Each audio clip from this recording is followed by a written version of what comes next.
Welcome. Today I have a story about a remarkable person. There are so many remarkable people in American history, and this particular story is about a woman I would be willing to bet. In other words, I'm pretty sure you haven't heard of her before, even though she played a big and important role in the history of the United States. If we haven't met before, hello and welcome. My name is Tanya, and I am the creator of our She Speaks Fluency program for women with an intermediate level or above who want to be fluent in English, speaking confidently and without having that feeling that they don't know what to do. The person that I want to tell you about today is named Clara Lemlich. Clara Lemlich. I'm going to put her name in the chat here. And the interesting thing, many interesting things about Clara Lemlich, but one of the interesting things that I think many of you can relate to is that she immigrated to the United States. And she came from a very Orthodox religious family, Jewish family, and she came to escape anti Semitic persecution. This is something we've been hearing a lot about recently, and this is one of the reasons I think it's so important to know about these people in history, whether they're from the United States or not. Clara was born in 1886 and in Ukraine, and she immigrated to the United States in 1903. And I do have some notes here to share with you.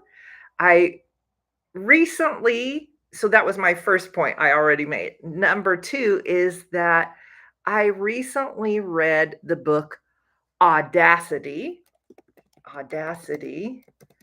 by Melody. Do I have the name here? Oh, I have it down here. By Melanie. Melanie. This is why I write things down. Melanie Crowder. And this is a quote from Goodreads, the site Goodreads, where you can keep track of and see books that other people have read. And the quote about this book is, "It's the inspiring story of Clara Lemlich, whose fight for equal rights led to the largest strike by American women in American history, by women in American history." And this is one of the reasons that I chose her. But what I was really, I guess, shocked, surprised to find out when I was doing some research is that I put her name in the search on history.com and they had nothing on her there. This was very disappointing to me since I have read a lot about her in different ways, and I was surprised to see that she was not on history.com. Nonetheless, history.com is still a channel that I really like, a website that I really like, and I do recommend that you use this website, history.com, as a research for your English learning practice. So I want to see who is here. If you're here, say hello.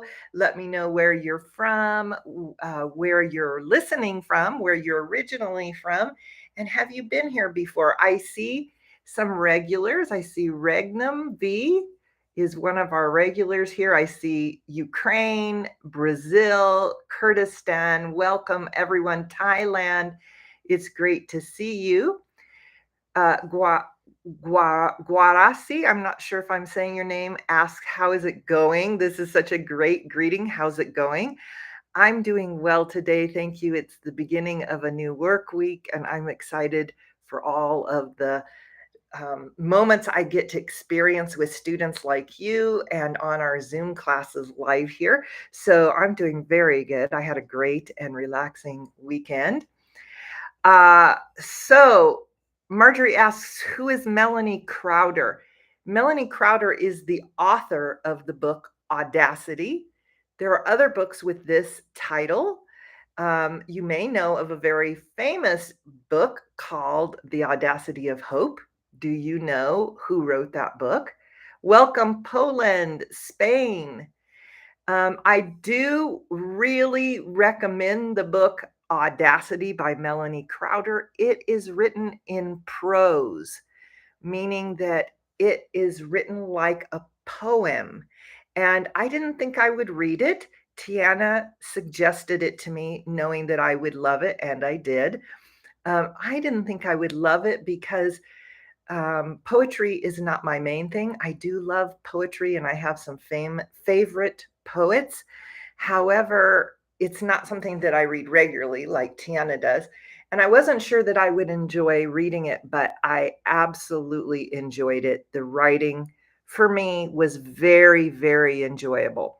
I do think you would want to have an upper intermediate or an advanced level to read this book, especially if you want to read it effectively, like comprehensible input, meaning that you understand most of it, which is really important when you're reading and listening. You want to read and listen to things you understand a lot of what is being said or written. So let me know if you have any questions as we go along. Do you know what comprehensible input is? I know my regulars here know because I talk about this pretty regularly. It's such an important part of your practice plan, whether you are a strictly comprehensible input student or whether you use comprehensible input in your practice plan in other ways. So let me know if you know what that is. Okay, so number one was mentioning this book is where I first learned about Clara Lemlich. The book's title is Audacity. Audacity is like another way we say this is nerve. If someone has the nerve to do or say something, we say they have audacity. I can't believe they said that. I can't believe they did that. They had so much nerve. They are audacious. That was such an audacious thing to say. This is a great advanced word. I like the way it sounds. And the word actually is not as common as saying the nerve of that person, but it is a well used word and something that is great to have in your vocabulary. All right. Number two, she was born in the Ukraine in 1886. And number three, and immigrated to the United States in 1903. And number three is about her early struggles in life. When she came to the United States, she started working in the garment factories in New York City's Lower East Side. What is a garment? What is a garment? Do you know what a garment is? If you know what it is, write your answer in the chat or the comments. If you don't know what it is, tell me, I don't know what that is. It's so important for us to get used to asking questions and saying, I don't know what that is. In fact, this can be one of our greatest strengths, not only as a language learner, but as a human. Tell me more about that. I don't understand. I don't know what that is. I haven't heard it before. This is not a weakness. This is a strength. Knowing where you need help is a strength. And really, really, really important for learning English. Clara faced very harsh working conditions, meaning there were long, long, long hours and very low wages. So they were harsh working conditions. We could say difficult, but even harsh has more strength, more emphasis. Let me see if anyone has said. Yes, Joanka says that garments are clothing. Garments are clothing. Farah has said that they don't know. Nice job using your strength. It is Clothing. Juan also lets us know this. Clothing, yes, attire, the garment industry. When I say the garment industry, I mean the industry that makes clothing. All right, number 4 is her moving into activism. She became active in the labor movement, joining the International Ladies Garment Workers Union, and she was recognized for her passionate speeches and organization skills. Now, what I love about this is that she was speaking in her second language, English, and yet she was known for her passionate speeches. It doesn't say that she was known for having perfect English. It said she was known for her passion. And this is something that I think is really interesting and important to remember. It's one of our topics that we're going to talk about in our She Speaks live class on Zoom today that I have right after this class. If you are interested in my She Speaks program for women who want to be fluent in English, for women who want to feel confident when they speak, then I think already the information is in the description below. You can click the link and take one of my free classes where I'm going to tell you 3 tips for becoming fluent, and I'm going to tell you about the class and how you can be a part of that class that is live on Zoom. Okay, number 5. She was famous. She is famous, even though history.com doesn't have her there. She's famous for sparking the uprising of the 2000 in 1909, a massive strike of garment workers. Massive, huge. It's a massive strike. A strike is when people refuse to work until the working conditions get better, and they carry signs, and it can be a peaceful strike and it can be a non-peaceful strike. This particular strike, I wanted to say she's famous for sparking it. What do I mean when I say sparking? She sparked the strike. What do I mean? Put your answer here in the comments. I think I see a question from Farah. Garment. Wear a garment. Yes, I am wearing this garment. What's another word for this garment I'm wearing? It's purple. My garment is purple. Might look a little blue on YouTube. Colossal. Juan says yes. Massive is huge. Colossal. Farah says, could we say we wear a garment? Yes, I'm wearing this garment. What do we call this garment? What's the very, very common word for this garment? It probably was one of the first words you learned, or at least in the first few weeks of learning English, you learned the name of this garment. What is the name of this garment?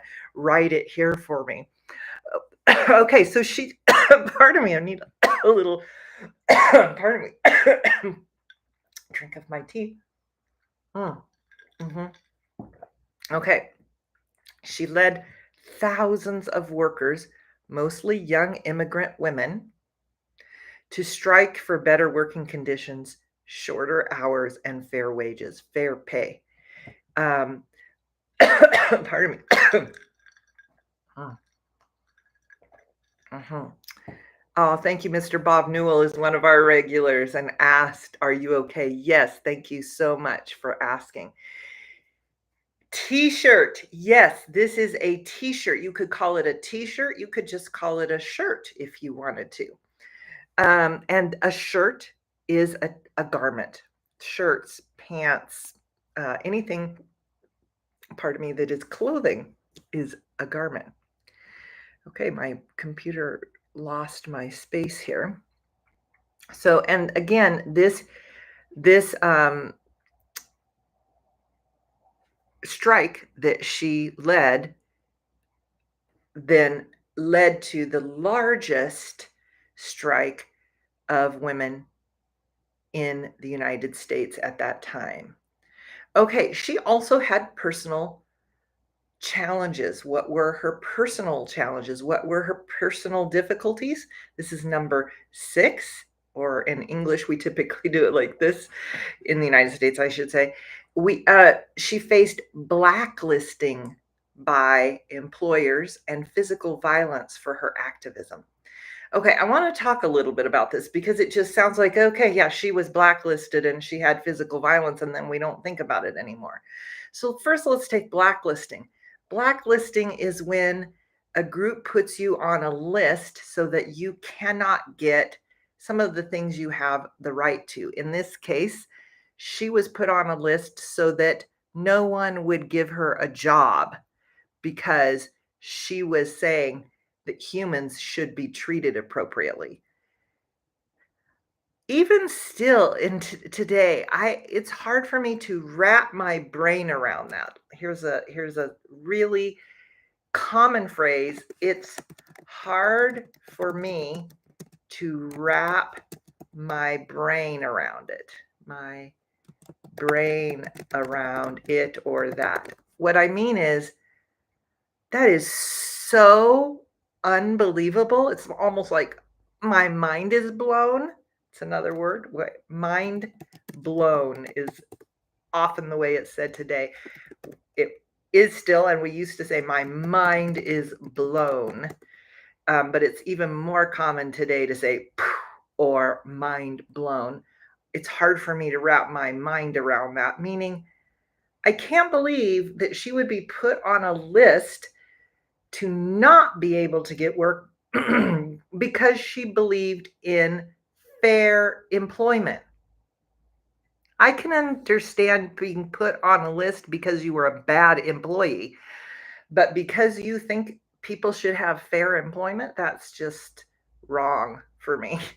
And physical violence, I think this is one of the things that is very shocking to me, that the people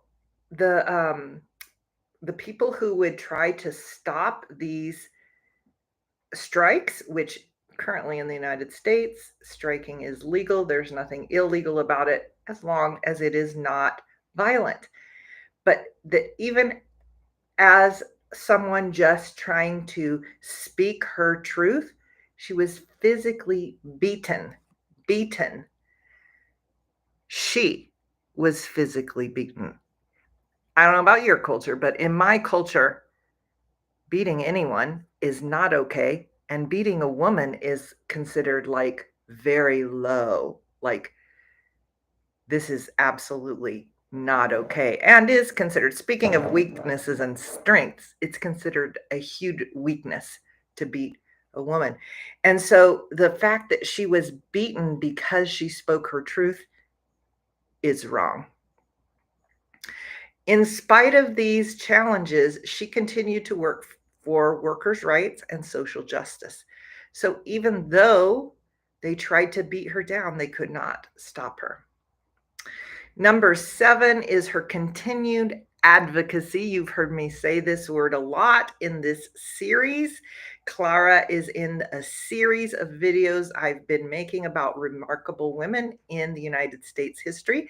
And I have, maybe not yet, but I will put a link of these videos, the videos before this, about the remarkable women before this, in the description.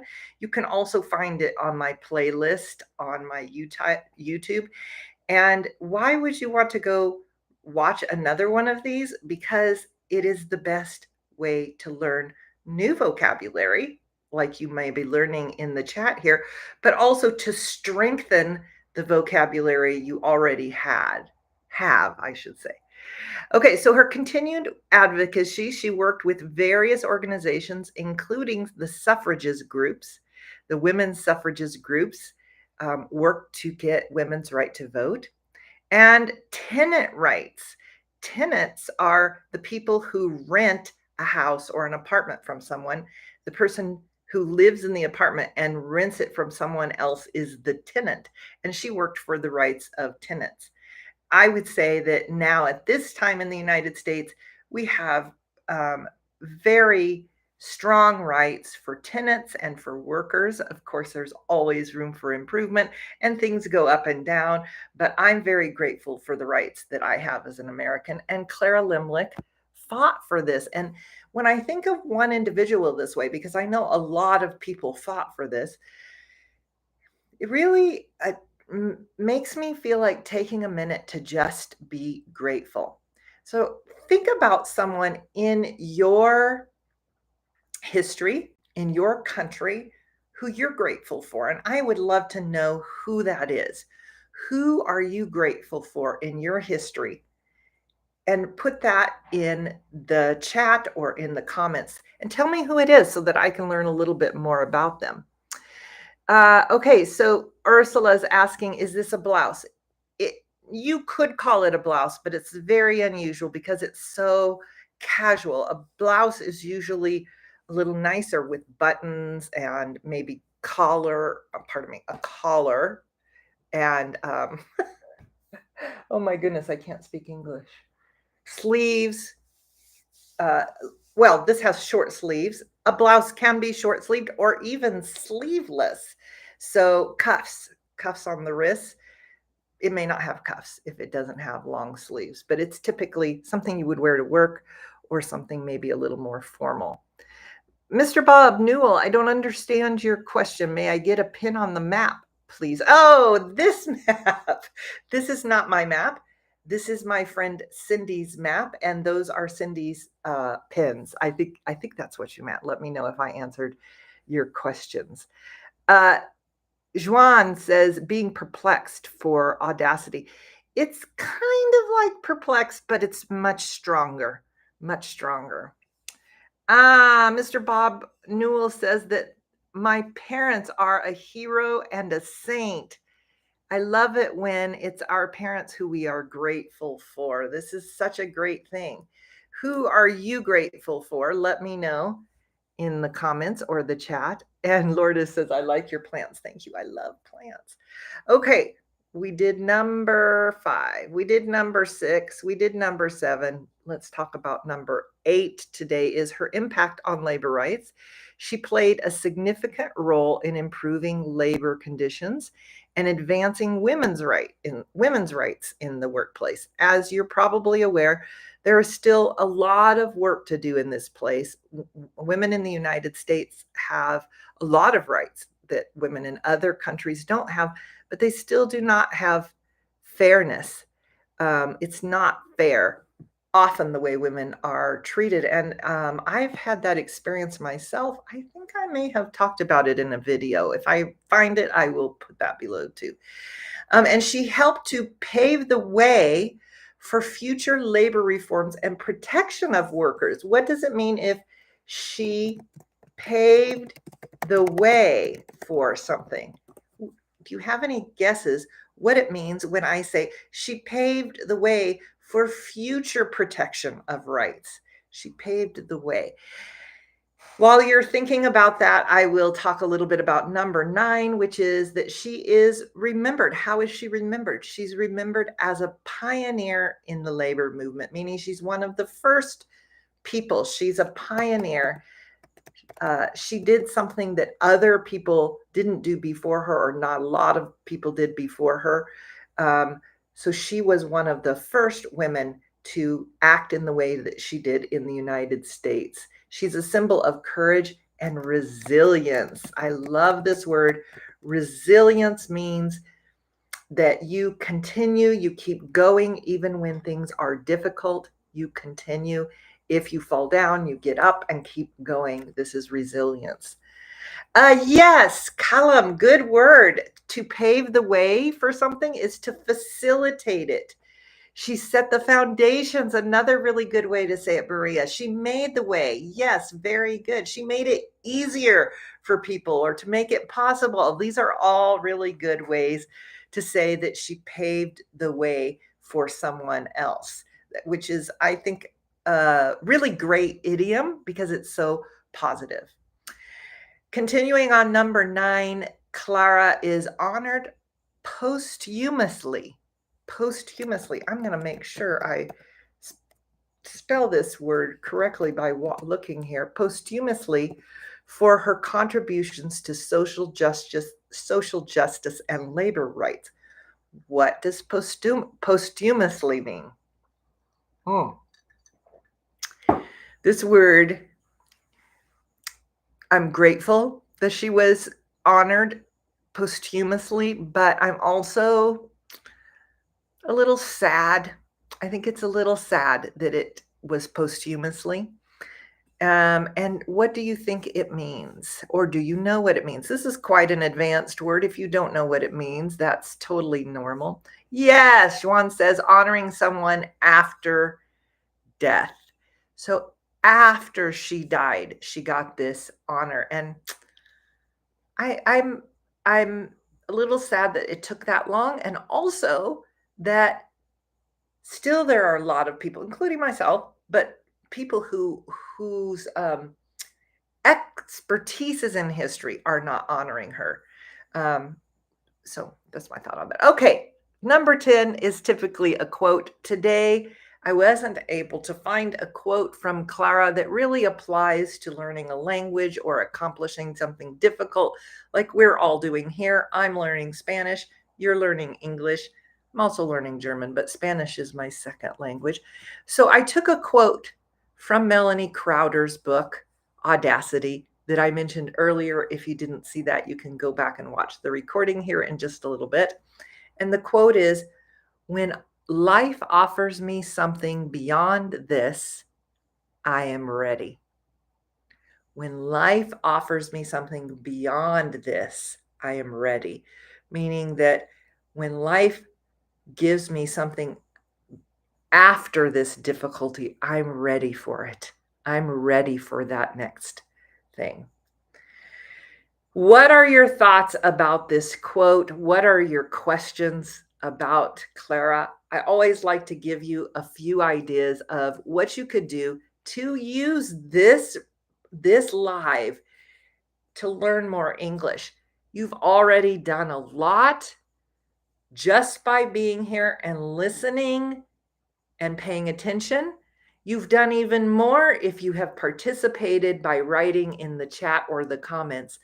And if you want to do even more, I suggest that you listen to it again, seeing and listening for what you have missed, seeing if you understand more, and then tell somebody about it in English so that you can practice your English skills and practice and see how much you understood about what I said here. And if you're ready for something a little different than this kind of story, then I have a whole playlist of other stories, and I will put it right here when this live ends and YouTube gives me the thumbs up. Thank you for joining me today. I know we went a little longer than usual, and I will look forward to seeing you in another live soon. Bye.